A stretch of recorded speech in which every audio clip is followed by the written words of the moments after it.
this week on the BackTable podcast. If you were to try today to take a bunch of patient labs, upload it into the latest ChatGPT, and ask stuff like, can I get a trend line on this value? Or can I get, can you give me a patient summary for this lab?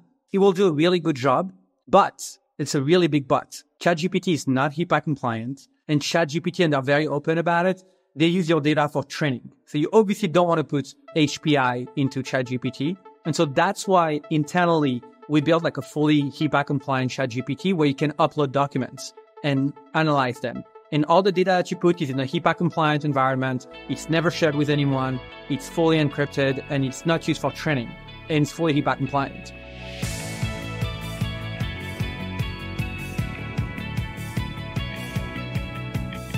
Hello, everyone, and welcome to the BackTable OBGYN podcast, your source for all things obstetrics and gynecology. You can find all previous episodes of our podcast on Spotify, Apple Podcasts, and on BackTable.com. This is Aditya Bagrodia as your host this week, and I'm very excited to introduce our guest today, Elie Toubiana, founder and CEO of ScribeMD AI. Elie, welcome to the show. How are you doing today? Hey, good. Thank you for having me. Well, it's a pleasure. I had the good fortune of attending the USC AI conference, which was pretty amazing and mind-blowing, and ran across Elie, kind of simultaneously was thinking about incorporating AI and particularly Scribe AI into my conversation. We had an amazing initial chat, and I was like, Elie, you got to come on the show. So glad to be doing it. And Elie, why don't you start out with, sharing a little bit about how you got into this line of work, let's just call it. Yeah. So super quick background myself. So I'm not a physician. I'm an engineer and I've wore many hats. Fun fact, actually, I was part of the engineering team that launched Uber Eats back in 2015. So that was quite an experience. And since then, we've launched a couple of companies. And the last one that we launched in 2022 is a company called ScribeMD.ai. And really, the idea was, in my family, essentially everyone is a physician, from my wife to my dad. And I really noticed that a lot of things that doctors do have nothing to do with doctoring, I guess. And also, I was really kind of startled by the fact that physicians are retiring at a super early age these days. A lot of it has to do with burnout. And I was trying to figure out how can we be helpful. And especially with AI picking up and with my skill set of engineering, I was like, okay, there are clearly solutions that can be built to help physicians. And one thing, by the way, that I noticed that was super interesting is it really felt to me at the beginning that physician burnout had to do with physician working too much. And it's definitely a big part of it. But one thing that I found super interesting is actually, burnout doesn't come from working too much. It comes from working too much of the things that you don't want to do. And so my goal was physicians, most of them actually love spending time with their patients and they hate having to do admin work. So why don't we get the AI to do all the admin work? So that's kind of the goal. Yeah, I appreciate that. And, I've heard statistics anywhere from about 70 to 90% of any given patient encounter is actually not with the patient. That's pre-charting, then a small sliver with the patient, and then the aftermath of documenting everything that transpired. So it's one of those things that sounds incredibly obvious, and you kind of hit on this, right? Workplace shortages, workforce shortages, burnout. These are real things. And I personally, and nearly certainly on the behalf of physicians, what we enjoy is spending time with patients, not necessarily writing down in some kind of random format everything that transpired. I was going to say the crazy thing is both you and I are of the generation where we saw the change of our parents' generation. My dad is a physician. I saw him being an old school physician doing family doctor in our neighborhood, knew everyone in the neighborhood and did everything himself, from picking up the phone to booking patients to calling pharmacies for prescription. And it's obviously not sustainable, especially if you have a shortage of physicians, right? And so the thing that I get the most that kind of pisses me off a little bit is when I tell people I work in AI and healthcare, they're like physicians get really worried because they're like, wait, are you going to replace us? Does it mean there's going to be no human interaction or human touch anymore? And my point is that's the opposite. If anything, I feel When you walk into a room today with a physician, your doctor is like super busy. He's going to be typing away exactly what you're saying. And he's not going to look at you. He's going to look at a computer screen. And one of the really cool things with ScribeMD is obviously we saw like an uptick in like satisfaction for physicians. They're super happy. They love it. They save a ton of time. The really cool thing is patients like it too, because they're like, hey, the doctor was looking at me when I was talking to him. So that was pretty cool. Well, I couldn't agree more. And, my typical clinic day, this is not hyperbole, is I usually get into the office at 4:30. I review the charts and do as much pre-charting as I can until 8 a.m. And then I do not sit at a computer from 8 a.m. until 5 p.m. because I already know the histories and I don't have to review everything. I'm not charting anything additional on top of whatever I've garnered on the pre-visit. The subsequent 2 hours, I wrap everything up. So I enjoy the patient experience interaction without a device intervening, but it does come at a cost. I'm tired at the end of the day, and that's time with my family or exercising or God knows what I might like to be doing. So I appreciate that. Well, let's take it from the ground floor. I don't want to keep it as a foregone conclusion that all the listenerships are going to be familiar what a AI scribe is. Can you just describe that at a high level? Yeah, I mean, it's pretty straightforward. So in case of ScribeMD, we have different ways you can use it, but essentially you walk into a patient's room, you start the encounter with a patient, you press a button to record the conversation. Obviously, you have to ask consent to the patient, but you press a button to record the conversation. When you're done, you press the button again, and within around like 15 seconds, you get a fully generated SOAP note. That's as simple as that. Okay, that immediately sounds appealing. And maybe perhaps with ScribeMD, let's talk a little bit about logistics here. Is that an app? Is there any education? Does the app read my last 25 notes and say this is Bagrodia's style? Or is it going to be, a little bit impersonal, let's just say? Can you walk through just a bit of those details? Yeah, so, okay, the way you can interact with the app right now, there are kind of like three main ways. So we have a computer application. So it's a web app. We integrate with a handful of EMR, and essentially you can use ScribeMD, and it's like, think of it as like a web page that you can go on and press record. And essentially any computer that has a microphone will be able to pick up the conversation and summarize it, right? So that's the computer. We also have an iPhone and Android application. So if you go into the App Store, you search ScribeMD, you'll find us. It's really good, especially if you're like on the go, or if you don't physically have a computer in the room where you're talking to a patient. That's really good. And the third one, I don't have it on me, but we have like an AI pin, and it's essentially like a microphone that you can clip onto your collar, and you essentially walk into the room, press a button. When you're done talking to the patient, you press a button again, and that's it. Like that's going to be sent to our servers, automatically generate the note for you. And one thing you mentioned that's actually really interesting is something that we've been working on really hard is how do we make sure that the note has your voice in it? Because everyone knows like physicians write note differently based on their specialty. So we have specialty-based notes. So urologists, gynecologists, you know how gynecologists love starting their notes with like P3, G2, A1, or whatever it is, right? Like how many pregnancies. And so like we can include that into the note. So we have like a gynecology specific note. But one thing that we've been working on too is learning the AI model to learn your voice. And so one thing that we do now, you can give us like 20 or 30 of your last notes, and we can pick up what's your voice. Like, do you like it concise? Do you like it very verbose? Do you always like starting with something? Or do you like including like a patient, like layman term of the like summary of the conversation? So we can do that automatically kind of for you. So let's do a little game/experiment here. Now, what if you had let's just say a urologic complaint or concern asking for a friend, and I'm your urologist? Let's maybe just role play that and then walk through how that could practically look and see if it brings up any conversation points. Like, you're my patient. I've got a phone with me. I've got ScribeMD AI downloaded. I've hit start. Hey, Elie, Aditya Bagrodia. Nice to meet you. Oh, nice to meet you. Actually, I do have a super specific question. I'm so glad you mentioned that because I'm taking advantage to talk to a urologist. I have a 5-year-old at home, almost 6 years old, and he wets the bed every night.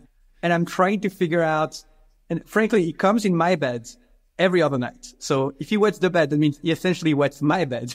And so I'm trying to figure out, what would you recommend for him to like to prevent that from happening? And how can I train him to like not wet the bed?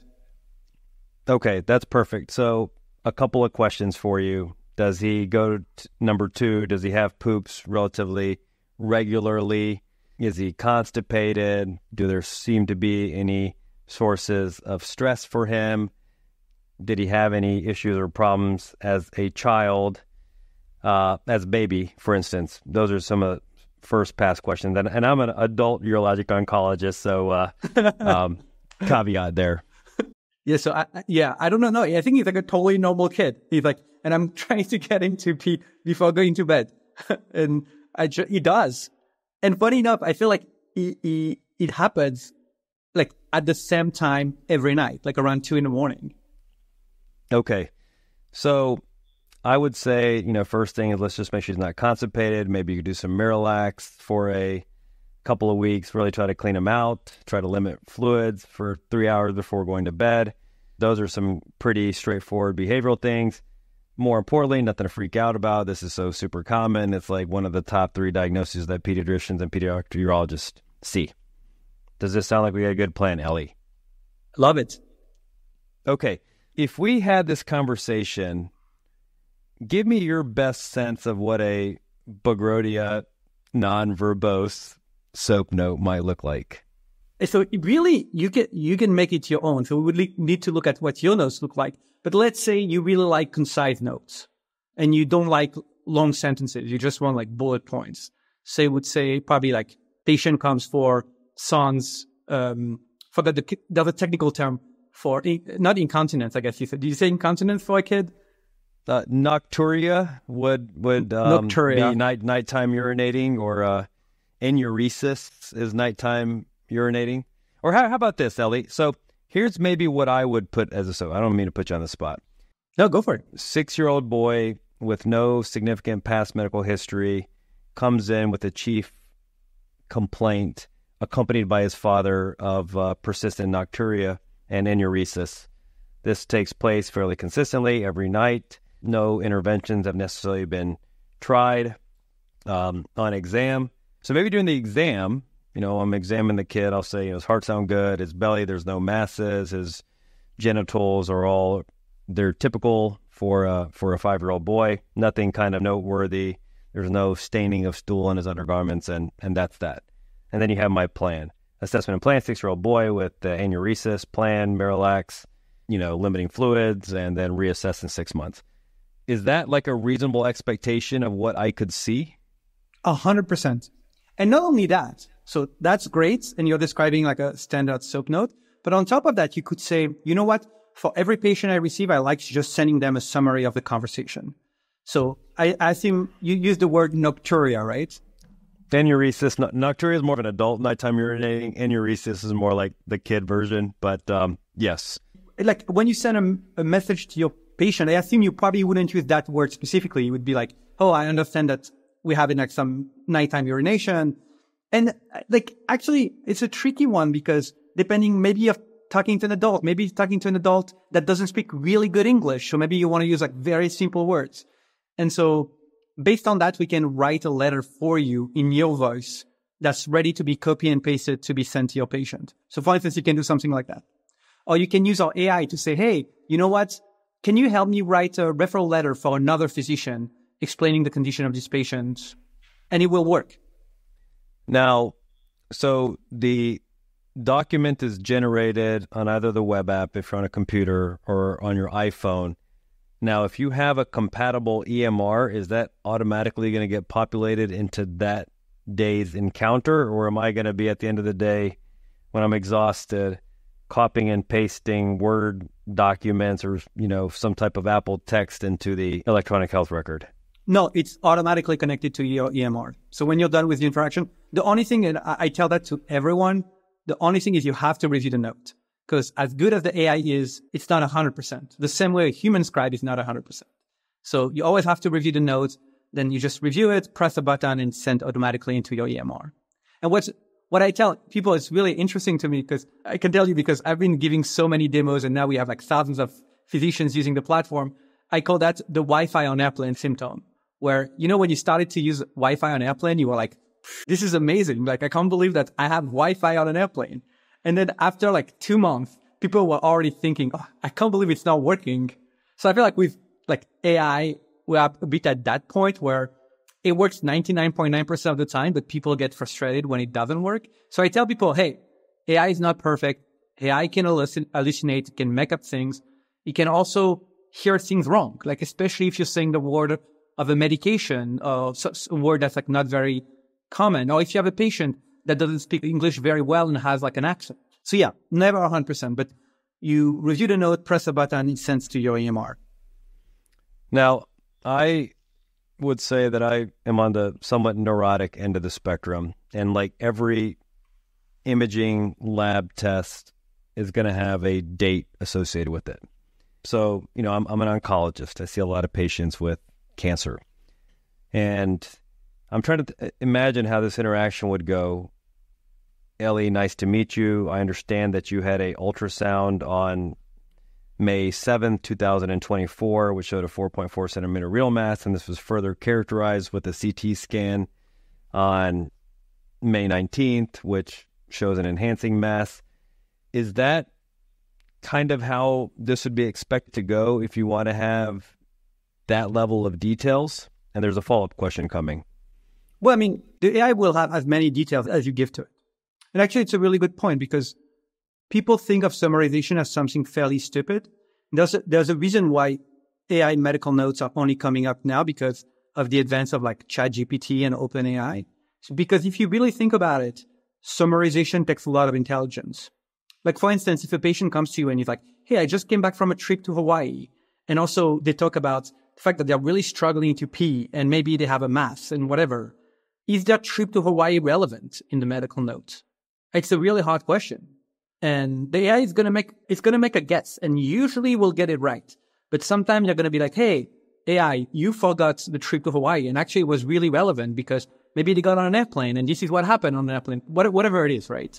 All that to say, as much detail, but it's going to omit things on purpose because you don't want to have everything. You don't want to have the chit chat probably in your notes most of the time, but sometimes it will get it wrong.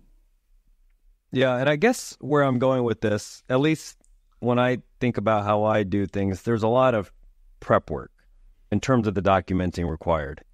So let's say it's a new patient, right, that was seen at another hospital for an elevated PSA. That's a blood test that can be a trigger to start an evaluation for prostate cancer. And then they got an MRI, then got a biopsy, and now they're here to see me. So if we think about, let's say a standard American visit is 20 minutes. Now, if I spend the first 20 minutes of that at my desk reviewing all the records, now I'm down to 15 minutes. And now I've got 15 minutes to tell a man that he has got prostate cancer. So what about that prep work? Is there any way to kind of use AI, or does ScribeMD AI, for instance, have a way to say this intelligent summary is Joe Schmo, 67 years old, PSA on January 4th, MRI on January 9th, biopsy on January 26th that shows Gleason score XYZ prostate cancer, is here to see you. Where now I'm cooking with gas, where I can look at one thing, spend a minute on it, and let's go. Yes, there's a way to do it. And I guess there are multiple ways to do it. But with ScribeMD, I usually tell people we're like an AI, we're not only an AI scribe, we're really trying to be an AI medical assistant. And one of the tools that we launched, we have a handful of tools that could answer what you're trying to do. But one that's really relevant is we have something called Lab Analyzer, and it analyzes labs. So you can upload the lab, or you can upload a series of labs and use like a chat GPT type user experience to just say, hey, can you summarize those? Hey, is there anything, like, can you just tell me like the highlight of, or can you give me like a trend line of how this value is over time? Here are 5 files. And by the way, all these things, I would tell people outside of the medical industry, just use ChatGPT, because ChatGPT can do a really good job. As a matter of fact, if you try today, actually don't do it. If you were to try today to take a bunch of patient labs, upload it into the latest ChatGPT, and ask stuff like, can I get a trend line on this value? Or can I get, like, can you give me like a patient summary for this lab? It will do a really good job, but it's a really big but. ChatGPT is not HIPAA compliant, and ChatGPT, and they're very open about it, they use your data for training. So you obviously don't want to put HPI into ChatGPT. And so that's why internally we built like a fully HIPAA compliant ChatGPT where you can upload documents and analyze them. And all the data that you put is in a HIPAA compliant environment. It's never shared with anyone. It's fully encrypted, and it's not used for training, and it's fully HIPAA compliant. Yeah, that's it's like you're in my head, Elie, because in my show preparation outline notes, I have legal considerations as coming up next. So I appreciate you sharing that. And, you know, maybe just some terminology here. I think we're talking a little bit about natural language processing. I think we're talking a little bit about generative AI. Can you, for the lay person, i.e. end user MD in this, just talk a little bit about the kind of elements as they exist today, and maybe just a little walk through memory lane of what did ScribeMD AI 1.0 look like, and, you know, what does it look like today? So just super quick, high level. That's a question I get all the time around, like, what's the difference between ML, NLP, AI? And people are complaining of the alphabet soup. So first, let me tell you, any physician who complains to me about the alphabet soup, and I don't get that, because you guys are like, every time I go to a medical conference, I'm like, MD, NP, FACOG, whatever. Like physicians are professional alphabet soup people. So that's but I agree. Fair. Like, the terms can be confusing. So super high level, machine learning and AI are essentially the same thing, and NLP is a subset of machine learning. Machine learning is just a way, obviously, to like teach a computer something that's not necessarily deterministic, but can be stochastic. And what I mean by that is, if you look at the grand scheme of the history of computers, it used to be that computers were really good at like determinist things. So you could say 2 + 2 = 4. But then what if you say, hey, what's a really good song? Like an AI, it's not deterministic, right? There are many answers. Like, what style of song do you like? And so that's like a big part of intelligence. It's not purely deterministic. It's also stochastic. So we had essentially really good calculators, but we didn't really have really good thought machines. And so machine learning and AI started to create thought machine. And generative AI is where you can create something from it, because machine learning, it's a really wide field. One of the things that every physician has been hearing for decades now is using pattern recognition for machine learning. Like, that's a very classic like machine learning usage. So you look at like billions of X-rays, and then or you look at billions of picture of like skin rashes, and you can tell whether or not a tag is cancerous or not, right? So that classification is a really good example. So anyway, so that's machine learning, and AI and generative AI is like, I feel like it's a new way to talk about generative machine learning. It's just like the new term that's and actually, as a matter of fact, I graduated college in 2010. And in 2010, like, no one would talk about machine learning, but essentially when I was doing computer science, we're doing AI. Okay. So, you know, thus far, it sounds rosy. The HIPAA compliance kind of takes that all out of it. I think most practices, institutions are appropriately, you know, really geared up to make sure there's not data hacks. So without getting too far into it, it sounds like that is a very solvable problem, just to make sure the correct encryption and data security. So that's all there. Now, can you compare and contrast a little bit to an in-person scribe? So somebody who sits there in clinic with you and helps out, let's just say. Yeah. So the experience is pretty similar. If you think of what an ambient scribe does, and I feel like a lot of physicians actually never get to interact with human scribes. And as we were launching ScribeMD, we actually talked and sat down next to a bunch of scribes to understand how they worked and how they took notes.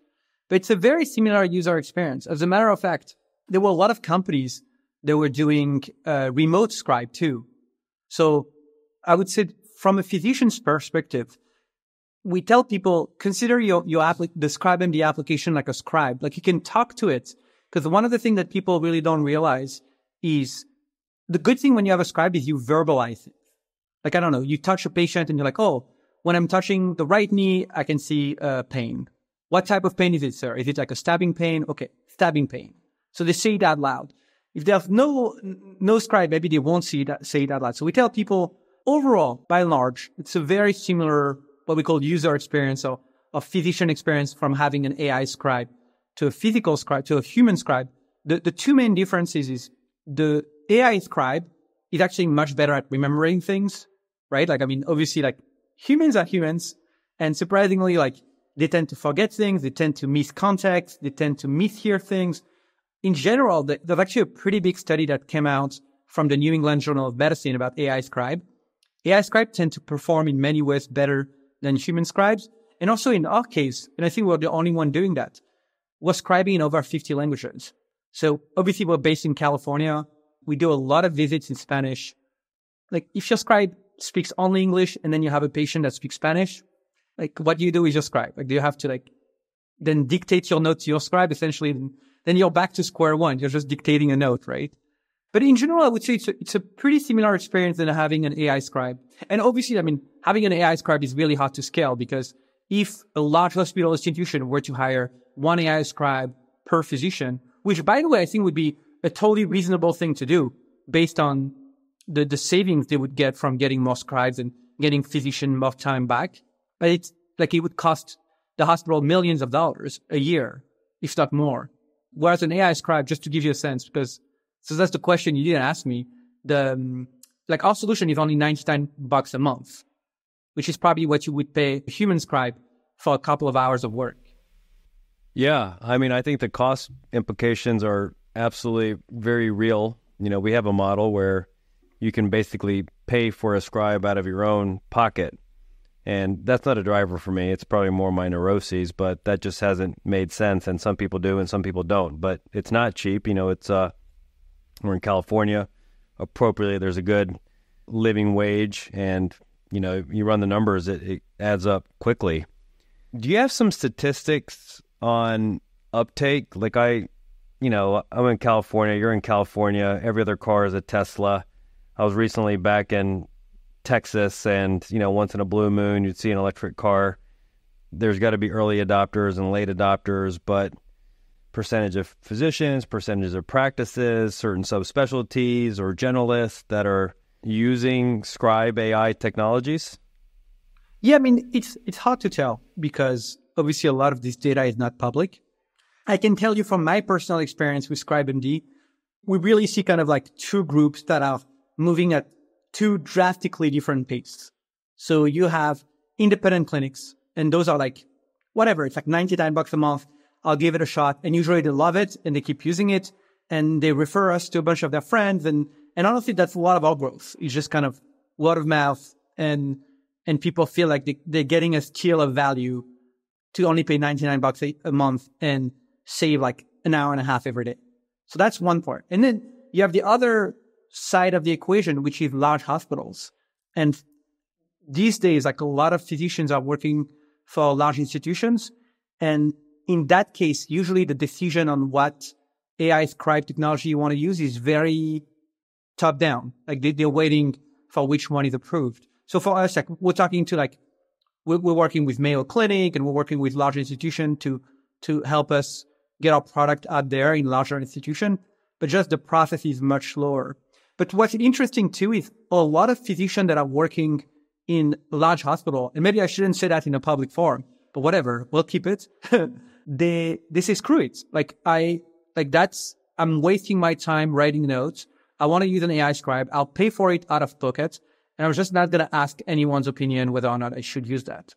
And we see actually quite a bit of that. And actually a lot of the large hospitals that we're working with, they have their physician being like, hey, we are already using that solution.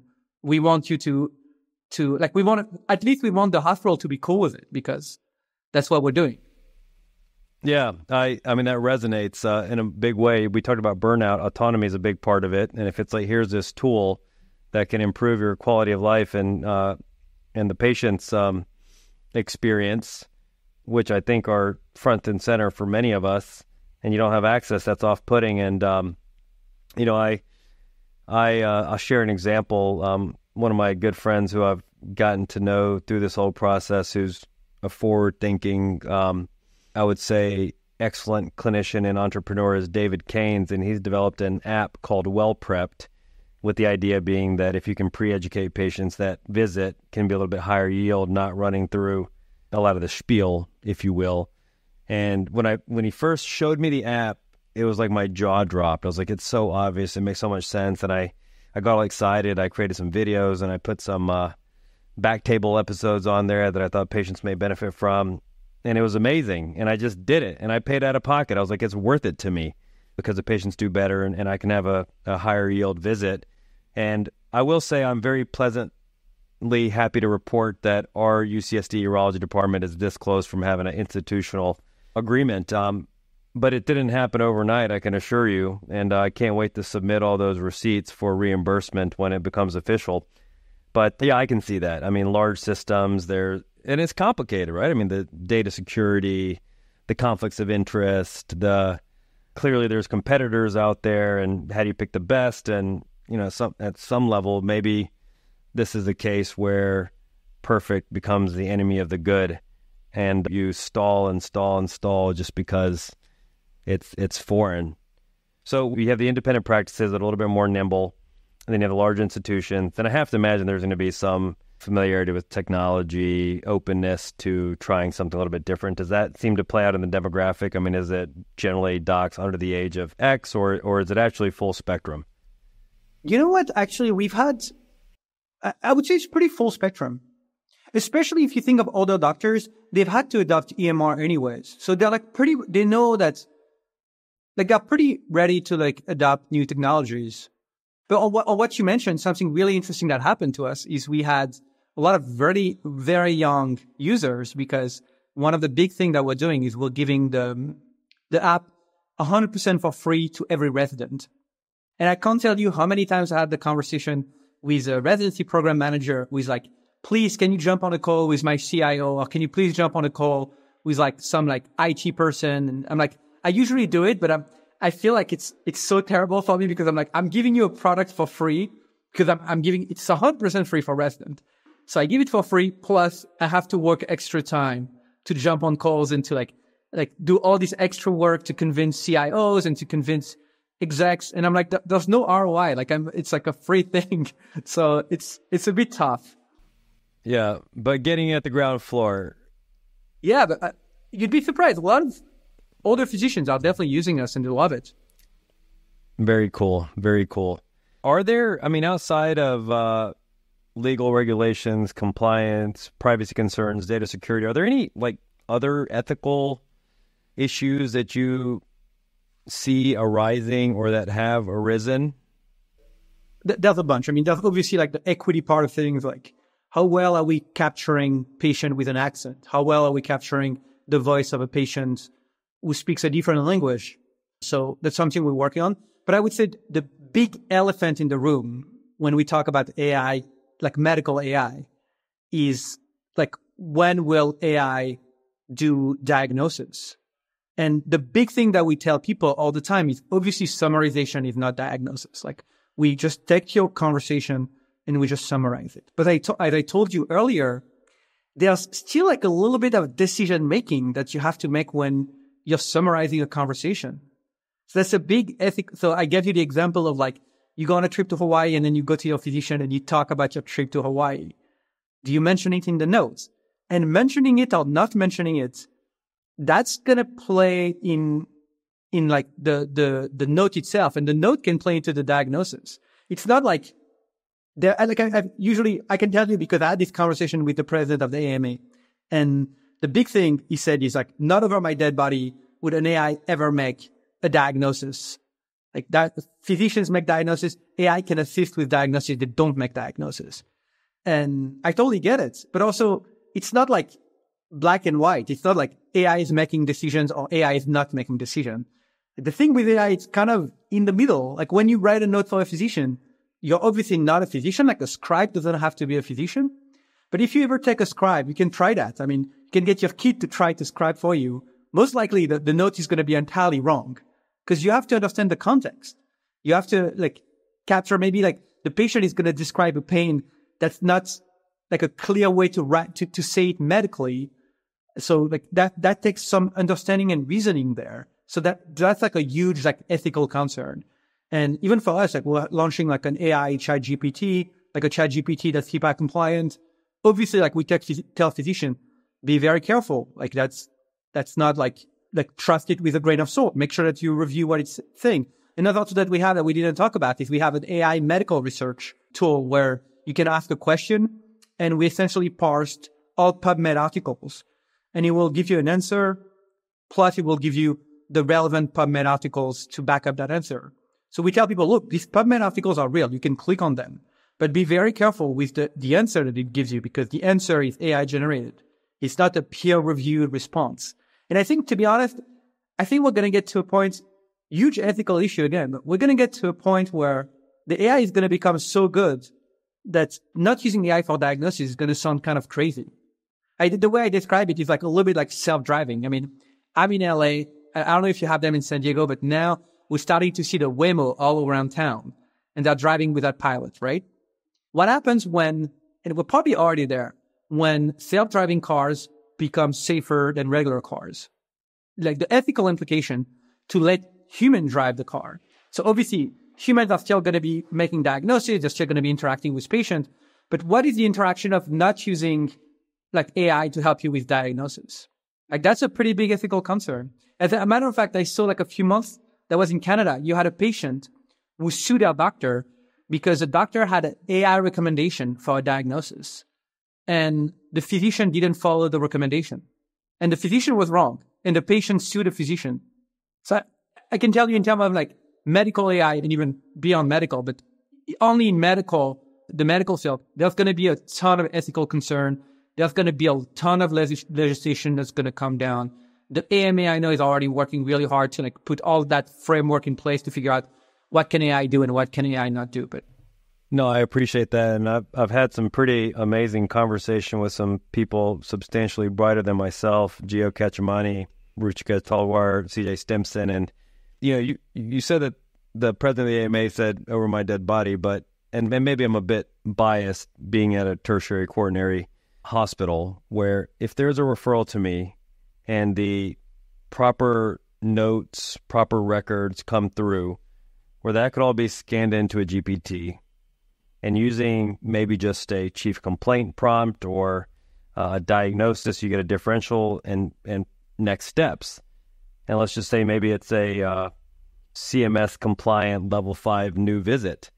And then I go in, I say, okay, Elie, looks like you're 67, you first peed blood on this date, then you had a CT scan on this date, after you went to the ER, and they did this, that, and the other tests, and you do indeed have an 8-centimeter renal mass, and we have to, complete your staging with a chest CT and then take it out.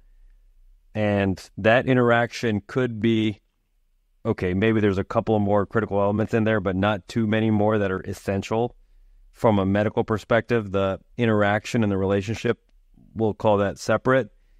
And then the SOAP verifies all that, the Scribe AI, which is all part of the whole thing.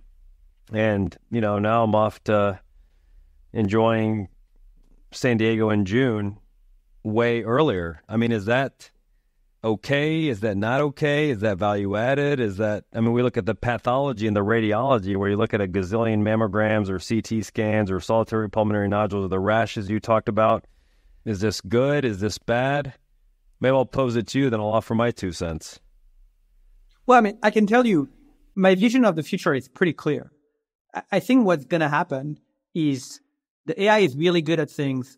Physicians are going to be really good at things that are going to be irreplaceable for the long term. And I think what's going to happen is, there's this famous quote, is human with AI are going to replace humans without AI. And I think what's going to happen is for physicians, they're going to be talking to the patient. They're going to be doing a lot of the interaction. They're going to be navigating like the complex diagnosis, but they're going to be totally backed up by AI, where it's like, hey, can you remind me? I talked to John Doe earlier today. Can you remind me his diagnosis? Oh, did he have diabetes? Did he mention anything about like family history of prostate cancer? Like all these things, you're going to be able to ask an AI and the AI will give you the answer right away. So you're going to have something that takes like maybe a group of like one physician or two physicians and a nurse and a scribe and a physical assistant, all that is going to be replaced by one person. So the physician is going to be able to do way more with less. That's how I see the future. And to be clear, I mean, the current status quo for physicians is just not possible. Like the fact that physicians are so overworked, a lot of physicians put 60, 70, 80 hours a week. Like it's not scalable. And we're not training enough physicians. Population is getting sicker and sicker. Like I see my first clients are in Canada. Like nowadays, Canada wait time is insane. Like if you want to talk to an ENT or if you want to talk to a dermatologist, you have to wait like 3, 4, 5 months. So that's not scalable. We're going to have to do more with less. And I think AI is coming at the perfect time to do that. Yeah, I mean, I just had this like kind of random vision of like these pods that are equidistant spaced throughout the country where you can walk in with your Apple Watch, get a full body scan and just talk for about 10 minutes, and maybe you're limited to 10 minutes about what's going on at a population level. If you get it right 92% of the time versus that patient has zero access to any meaningful health care, is that a win? And, maybe there are going to be some people that slip through the cracks. And I mean, I think, to your first point, there's probably some like Elizabeth Kubler-Ross element to this where it's going to be denial, anger, bargaining, depression, and then acceptance. And maybe a 6 could be jubilation where you're like, oh my gosh, this is actually amazing. But I couldn't agree more. I think it'll allow people to engage in more meaningful human interaction at the end of the day, not necessarily as a replacement, but that's just my sense. But if you miss the gravy train, then it could be a little bit more challenging. Well, Elie, I mean, this has been awesome. I mean, on behalf of physicians, I'd like to thank people like yourselves that are spending your time and your time on this earth trying to make a better experience for patients and for providers. So I mean that. I'm not just saying it. But, you've talked a little bit about the future. Just any parting words for the listenership before we call it a day? Yeah. ScribeMD.ai, give it a try. It's free for 10 visits a month, so you can try it for free. And if you ping me on Twitter, I'm Elie, Elie Toubiana, Toubiana. If you add me on Twitter and you send me a DM, I can probably extend your free trial if you really like it. All right, Elie. Well, thank you so much for coming on the show. This was amazing. I really appreciate it. All right. Thank you.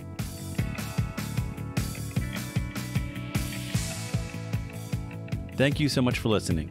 If you haven't already, make sure to follow the podcast, rate it 5 stars, and share with a friend. If you have any questions or comments, direct message us at _BackTable OBGYN on Instagram, Twitter, or LinkedIn. BackTable OBGYN is hosted by myself, Mark Hoffman, and Amy Park. Our audio team is led by Kieran Gannon, with support from Josh McWhirter, Aaron Bowles, Nick Shellcross, Josh Spencer. Design and digital marketing led by Brian Schmitz, with support from Taylor's Version Hess and Yvonne Overjinsky. Show notes and social media by Emma Landenwich and Lindsay Beecham. Administrative support provided by Jamila Kennebrew. Music written and performed by Scott Baby Daddy Hoffman. Thanks for listening, and we'll see you again next time.